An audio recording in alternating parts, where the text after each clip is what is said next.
Hello, and welcome to the Clinical Care Options Infectious Disease Podcast. I'm your host, Jacqueline Meredith. This episode features expert answers to your questions on PrEP in cisgender women.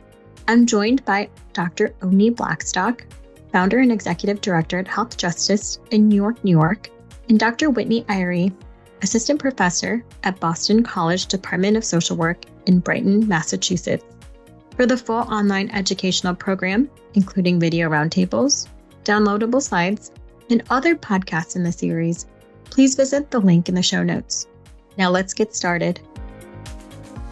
We've had a number of questions from participants, and we'll do our very best to get through as many as we can.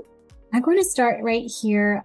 First, a question from Latoya, and they ask, I think this is regarding the goals frameworks. I'm going to point this question to Oni. How can clinicians or healthcare professionals make these questions less intimidating for patients when they're giving that sexual history? Yeah, I think what happens often is that we as providers feel uncomfortable asking some of these questions and then often project this onto our patients. So it just makes a very uncomfortable situation. So what I recommend is just starting maybe with just picking like one question that you practice like every time you're with a patient. For many of our patients who are coming in who we're not seeing, even those who we see regularly, we're going to want to sort of get, updates around sort of sexual history, sexual health. And so again, like just say, I'm going to try out that tell me a little bit about your sex life question every time someone comes in. So I think it's just sort of like building our muscle for getting comfortable with asking these questions. And then also with, just sort of leaving space, both time-wise and just in terms of like effectively, like for our patients to share, what their experiences are or what their concerns might be or their worries. So I wouldn't try to like take everything on. So maybe just starting with that preamble, like I talk to all my patients about their sexual health because this is an important part of overall health. I also want to answer any questions that you might have. Tell me a little bit about your sex life. What brings you in, what concerns you might have, and just start from there. And then you can go back to the goals framework and sort of add in some of those other components. So I would just start there and just getting the practice in with patients. Thank you. Our next question is from Emily. And Emily says, I find that many providers are so pressed for time. So helping to add this to an appointment within 15 to 20 minute timeframe can be really challenging. So I'm going to point this question to Dr. Irie. What can we do for those that are afraid to take up time to bring up PrEP during these appointments? What are some strategies that you found helpful?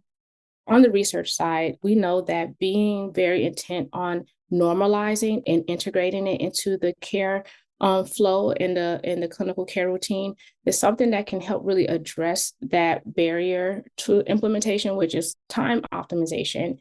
What does it look like to actively integrate these questions into your general healthcare discourse with your clients? And I think that it takes practice. I would venture to say, I don't have the data for this, but there may be a researcher who was attending who may have it, that when contraception came on the landscape, I'm sure providers were just like, how are we going to talk to all of these, our patients about all of these contraception options during the time that we have, we're pressed for time. And over time, it became normalized and integrated into care for a lot of providers in various spaces, not just gynecologists, to say, have you considered birth control? What are some options that may work for you? So I think every clinical space is different. And so when you're tapping into what is the culture of care in my clinical space, and you're thinking about how could this discussion and addressing this particular healthcare need fit into this flow, that's really what is going to help figure out how can we address the time optimization, challenge that it may present. And when it presents itself, on what end? Is it on the front end? Is it on the back end? So taking that time to actively, interrogate and integrate, there's going to be some discomfort. There's going to be some stretching that happens. But with that discomfort and stretching, we can save a lot of lives, and we could prevent some outcomes that we're trying to avert or we're trying to reduce. And I would say, time optimization is something that I think that we've faced before when it comes to women's healthcare, and it's something that we can overcome with PrEP if we're really actively intent on addressing it. Yeah, and I just want to add, what one thing you can do is maybe for each patient, like once a year, you can say, if you're going to see a patient, maybe you see them several times a year, just make sure one of those visits you're having this conversation. Obviously it's going to be something that's hard to do, every time you see the patient, but it might be helpful, kind of like if they're coming in for an annual exam, particularly if they're coming in for something sexual health related, that's an opportune time to talk with them about it. But just pick, one opportunity. It doesn't have to be every visit, it could be just once a year, and just try to put that into practice. Thank you both. So I wanted to pivot about and talk about some of the PrEP options. I have a question here about on-demand PrEP. And Dr. Blackstock, can you talk about what are the reasons why on-demand PrEP is not recommended for cisgender women? There's belief that in order for PrEP to be effective, we need to see sort of high concentrations of it in the tissues that come into contact, potentially with HIV. So, for people involved in anal intercourse, looking at rectal tissue concentration of the medication or its metabolites, and then looking at vaginal tissue. And so what we know from earlier studies is that it takes longer for those levels, those target levels, to be reached in the vaginal tissues, vaginal cervical tissues, or cervical-vaginal tissues as compared to rectal tissues. And so we know that most cisgender women are primarily engaging in receptive vaginal sex. And so just doing the 2-on-1 approach is not going to ensure that there is adequate concentration of the medication in the vaginal tissues. So that's why it is not an approach that has been recommended for cisgender women. Thank you. My next question here is from Morgan. And this question I'm going to direct to Dr. Irie. The question is, for non-clinical staff, what are some ways to support provider conversations and continue affirming the decision to go on PrEP with clients once they are in front of them? Non-clinical staff has a significant role in PrEP engagement for all folks. And part of it is really ensuring that wherever you are within the care space, that you are an active contributor to an affirming environment. We know that stigma is a huge barrier to HIV prevention options across the board, whether it's a pill or whether it's a shot, condoms, anything of that sort. So wherever you are within that clinical care space, look at your policies, your practices, whether they're formal or informal, that may need some time to kind of address, well, how is this inadvertently contributing to stigma? How's the language that we're using affirming or welcoming? And what are some things that we can do in order to improve this space? Because sometimes people, cisgender women, and oftentimes Black women enter care spaces with some healthcare trauma, with the desire to ensure that, they are ready to advocate for themselves and, they're not sure what to expect. They may be a bit apprehensive or a bit nervous. And this impacts their willingness and their interest or their ambivalence towards very viable interventions like PrEP. And so if you're non-clinical, you have an important role, whether you're the first face that they see, whether you're doing outreach, whether your role to ensure that the materials are up to date, that they see and encounter in the space. Those are some micro changes that have a macro impact. And I think that also, it's worthwhile thinking about in your care setting, whether or not there are some components of the PrEP care, the PrEP care cycle and PrEP care process that you all as non-clinical staff can help play a part in, whether that is increasing PrEP awareness. So are there things that you all can help do in terms of your clinical spaces, interventions and strategies in order to help with PrEP awareness or, in PrEP knowledge or, willingness to come back and actually pick up the prescription. So making those phone calls and following up to see whether or not folks still want the prescription or they're still deliberating. We really all have a role. And, depending on the culture of care and the setting that you're in, I would highly recommend that that's a conversation that you have with all the folks there, clinical and non-clinical alike. So I hope that was helpful. The next question I wanted to ask is from Zenobia. And this one, Dr. Blackstock, I was hoping that you could address about how to talk to your patients or clients about side effects with PrEP options like FTC, TDF. How do you do that, or how do you approach that in a responsible and sensible manner? And of course, we don't want to scare patients away from these different side effects. So how do you approach this? Yeah, no, I think it's a really good question because we know that like concerns about side effects are a big barrier to women potentially starting PrEP. So we want to make sure that when we talk to our patients that we are addressing any concerns that they have and obviously also providing useful information that will allow them to together in a sort of a collaborative way make the best decision for themselves.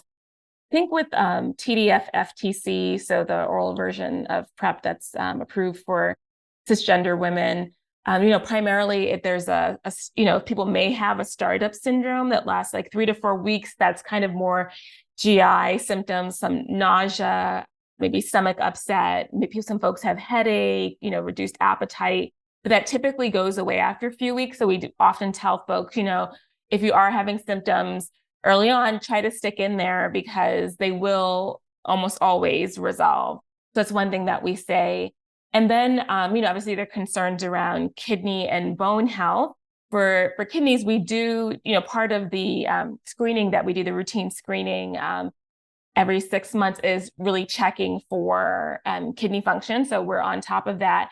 And then obviously if were underlying issues with bone health, that would have been something that hopefully had been established prior to starting PrEP. Enter into a conversation with your patient and figure out sort of risks and benefits, whether starting this version of PrEP is it's worth it. The benefits outweigh the risks in terms of bone health. But yeah, just having a conversation with your patients about it. And then for the injectable, the most common reactions or side effects folks have are injectable injection site reactions. And those typically resolve pretty quickly and are usually quite tolerable. Great. I'm going to move on to a question for Dr. Irie. We have a person that has asked a question. They moved to a small town and would like to know how would someone go around talking to a new doctor about PrEP? What would be some of the resources they should consider in that situation?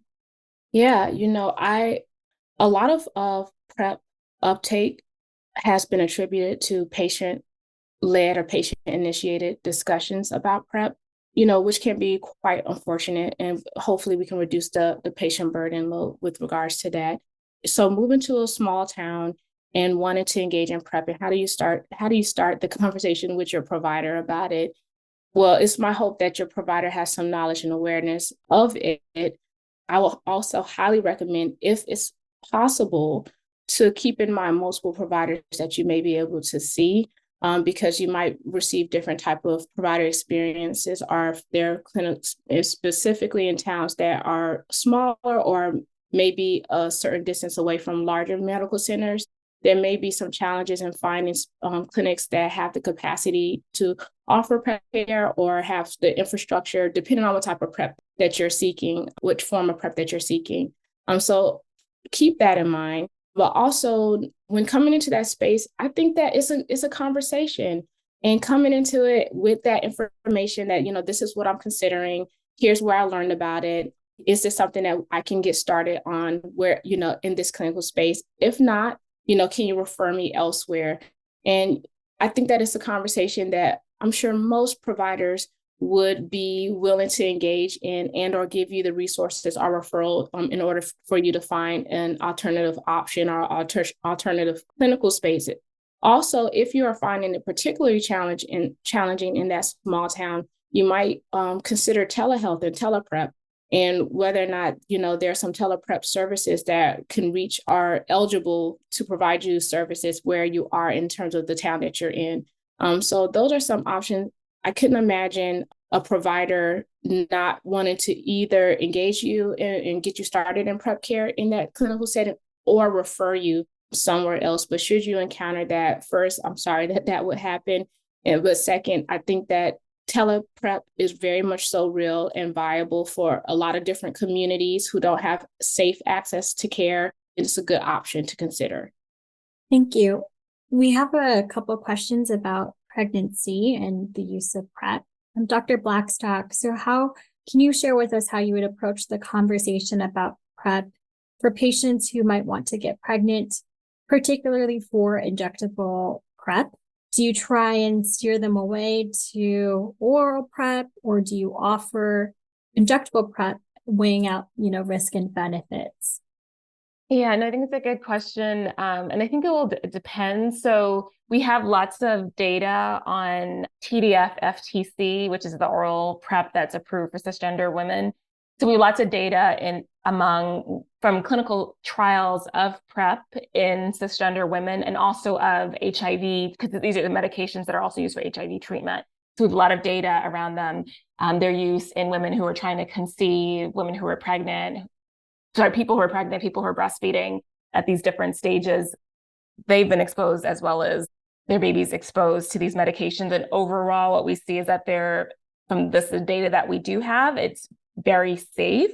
There is less data on the medication that's used for cabotegravir, for injectable PrEP, which is cabotegravir. There's just less, we don't have the same volume of data that we do for TDF FTC.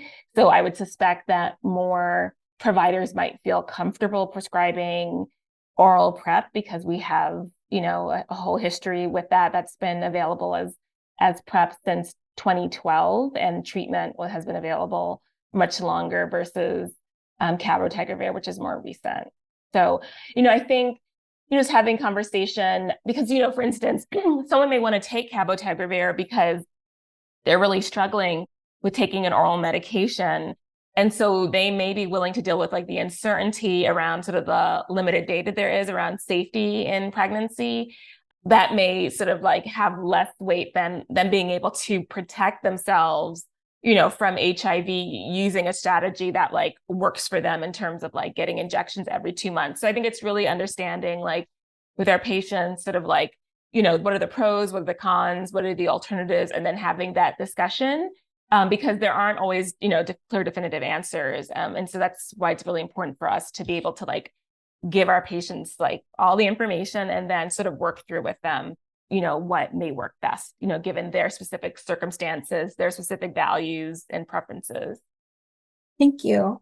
There's a number of questions about various strategies to help improve PrEP uptake among cisgender women. Some that are thrown out here, nurse-led PrEP or use of pharmacies. I know we've already talked about telehealth. Can you share, either based off of reading the literature or your own firsthand experience in your clinic, what have you seen successful?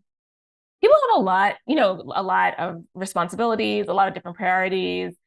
HIV prevention may not always be at the top of the list. And so because of that, I personally think that in our strategies to increase uptake of PrEP among cisgender women, it's important for us to sort of wrap this into other services and programming that women are seeking out and that they need. And so like having PrEP available like at a multi-service, like one-stop location, I think can be really helpful. So it's like, as we're helping you with getting your housing, as we're helping you getting your benefits, like here, let's talk to you about PrEP and we can actually connect you to a clinic. So I think it's really just about figuring out, just given, that women, we have lots of things going on. We're often, caregivers, we have a lot of responsibilities, figuring out how to embed PrEP into sort of overall programming. So I know like, if people are coming in also for like STI testing or HIV testing, that's an opportunity to talk about PrEP. If they're coming in to ask about contraception, that's an opportunity to talk about PrEP as well. So just finding these opportunities and then also just making it super accessible for women. So not expecting women to have to come into the clinic to get PrEP, but maybe if they are, like I've done work with women who are using syringe exchanges. And so like getting women connected with PrEP, at places like that, or educating them about PrEP and connecting them. So, bringing either the navigator to them or actually bringing PrEP medication to them, I think can be helpful. Oh, I don't have too much to add, but I will say that nurse-led PrEP, PrEP delivery options are great. Dr. Lauren Oster, they're in Ottawa, Canada, and they have something called PrEP RN. And it has been shown, I think that she's been doing this work since 2018. It has been very successful in PrEP uptake and PrEP adherence for cis and trans women in the clinics in Canada. And I know that we have some work happening in the US as well, along the lines of nurse-led PrEP. So for the person who commented about integrating nurse into the PrEP care and PrEP uptake efforts, that sounds great. It seems like it's a very viable strategy. It points to the need to kind of decentralize the point of care when it comes to PrEP delivery and look at very diverse provider options outside of a physician or an MD to be that person to communicate with that. So absolutely. And to echo Dr. Blackstock's point, ensuring that it's integrated into the mosaic of care. From qualitative interviews that I've conducted, a lot of the Black women, to be specific, didn't want a separate process for engaging in PrEP. I'm already at the doctor. Why aren't we already talking about this here? Why do I have to go over there and have a drone drop it off on my porch and go to the pharmacy to get this and then an app to do this? I'm already engaged in care on some level. Why isn't it there for me? And I think that it kind of reflects what's happening in the clinical space around what I would say kind of like a hot potato phenomenon, where it was like, well, what space should be the space that delivers PrEP to people? Infectious disease or, gynecology or family medicine, and it was just this hot potato event where we weren't quite sure who should kind of carry that load. And that built out and resonated out with the communities that could benefit from PrEP. It's like, well, where should I go and where does it fit? And so I think that now we have an understanding that it can go anywhere. And we want to ensure that all sorts of providers and all sorts of folks that are in a clinical space, even those that are non-clinical, are educated and empowered to know that they play a role in helping folks make a very informed decision around PrEP engagement. Great. I have another question from Ashley, who is talking about a situation of course, not trying to pressure someone into PrEP, but maybe a person with many reasons to take PrEP, but is not ready, doesn't really feel the same to start PrEP.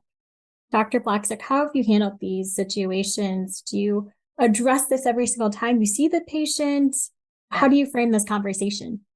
Sure. Yeah. Well, I think first to start with, I always think of my patients as experts in their own sort of experience. And so I would really try to work with them to say, we have to have a whole toolkit of HIV prevention options, and PrEP is one of them. Like, PrEP is incredibly effective and incredibly potent. And I think if there are folks for whom it works and it fits into their lives, and that's great.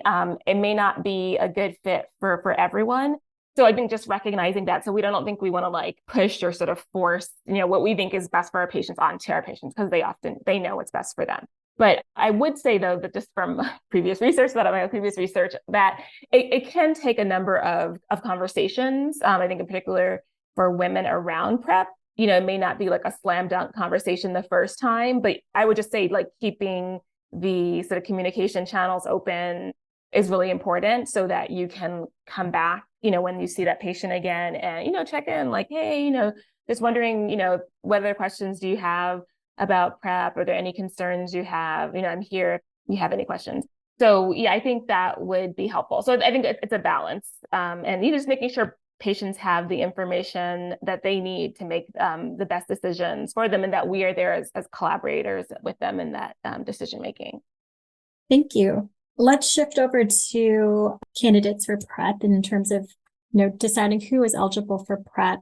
So Christine is asking if there's any type of risk evaluation screening specific for cisgender women that are available. I'm not off the bat familiar with assessment tools, not to say that they don't exist, but just to say that, we have really great resources, like obviously the CDC guidelines. New York State has really excellent, very comprehensive, wonderful guidelines around PrEP in terms of listing who might be a good fit for it. I'm anyone coming in sort of asking me about PrEP, even if someone's not currently sexually active, understanding what people's future sexual health goals are, what their future intentions are really important. So I kind of cast a really wide net, people who are, sexually active, maybe they don't have underlying kidney disease or bone issues, in terms of thinking about oral PrEP. Yeah, and just really cast a wide net. But there are great resources out there that can give folks a sense of who might be, a good fit for PrEP. So the next question I had, I'll ask to both of you. How have the guidelines impacted rates of PrEP prescription for cisgender women? Thank you, Jacqueline. This is actually very much so related to Christina's question. Previously, there were guidelines around that were much more focused on certain type of sexual behaviors. And the new guidelines really kind of opened up to folks that ask for PrEP. They should be able to receive PrEP, particularly for those who are sexually active in general. And because of that, and because of those guidelines, everyone is eligible regardless. And, as many of my colleagues have shared and stated, if you are sexually active now, if you intend to be sexually active, you are essentially eligible to receive PrEP. However, because there were these guidelines before, I think in a clinical space, the momentum to kind of change over to the everyone is eligible approach is a little bit slow. There's still a desire among providers to have some sort of checkbox so that they can make sure that this person, is the right person to receive it. And so I hope that providers in that space can kind of walk away from this webinar knowing that if you're engaging in this discussion, hopefully using all or some components of the goals framework, it is worthwhile to integrate into those conversations PrEP. And if they're asking for PrEP, then they should receive PrEP care, because some of their behaviors they may not feel comfortable disclosing with you in that space. And some of the indicators that you may find are important may not necessarily be important. There's work out there that's being done to look at different type of behaviors and indicators and bacterial STI infections for cisgender women to learn what are those indicators that put cisgender women specifically at more or less risk. We know that information for men who have sex with men, but not so much for cisgender women. And that work is still being done. Like decades and decades later, even on a global scale, we are not quite sure what those pronounced indicators are for cisgender women. And I share that to say, if a cisgender woman is entering into your clinical space and show some desire or interest, or you are integrating it into your conversation with them, then they deserve to have an opportunity to engage in PrEP. Whether they're in a monogamous relationship and according to your perception, they are at low risk, they still deserve to have a conversation and be engaged about PrEP. Whether or not they're engaging in behaviors that may increase their risk of infection and they're not quite ready or they're ambivalent about PrEP, they still deserve to have a conversation about PrEP. And we have to interrogate our own biases and reluctancy and need for, these checklists and indicators in order to get to a space where we know that at least starting the conversation and integrating PrEP into just the general healthcare landscape is widely beneficial for cisgender women, and honestly would help reduce a lot of the stigma around PrEP and HIV prevention if we're actually actively doing it with great intention. And I totally agree with echoing all of what Dr. Irie said. And just to add, I believe the most recent data from CDC is that I think 10% of cisgender women who are eligible for PrEP, sort of based on sexual behaviors or maybe injection drug use behaviors, only 10% are actually taking PrEP. So there's a huge opportunity to really reach women. And one of my colleagues used to always say, PrEP may not be for every woman, but like all women should know about it. So just making sure we're taking a universal education approach and letting and then also just to say that women are often, the sort of the folks in the communities who are like spread information. So if you educate women about this, they will spread it to their daughters, their friends, their girlfriends, everyone. So just wanted to put that plug out there. We just have a couple minutes left. I think I just want to ask one question to the both of you just to end the session. And this question's from Edgar. So what would you say is the best advice that you could provide to these healthcare professionals on how to get more cisgender women on PrEP? And I know you mentioned a ton of other things, but what would be one take-home point from this webinar that you'd want to share with our learners today? Yeah, I would say that, there are very few sort of prevention strategies that are user controlled, and PrEP is something that a woman has control of. She can share it with her partner and that she's taking it. She can keep that information private and be discreet about it. But it really is an empowering tool for women in terms of being able to just protect their sexual health, stay healthy. So I would say that sort of framing it in that way may be appealing or attractive to many women. I would say be a gardener, plant the seed. It may sprout this season because they single. it's warm outside, they're ready to mingle. Some people call it hot girl summer. It may not sprout until the wintertime. We don't know, but as a provider, commit to planting the seed, and throughout their sexual seasons, it may sprout, but at least you as a provider have done your due diligence to say, at some point during my clinical encounter, I have been aware of my privilege and power as a physician in this space and shared this information from my mouth to their ears about PrEP. I'm now the gardener. I've planted the seed, and I am here for when they make the choice to engage in PrEP, should they want to. Also, when you plant the seed, it also might sprout other type of sowing of the women in that space. They may go to their network and say, hey, my doctor brought this up.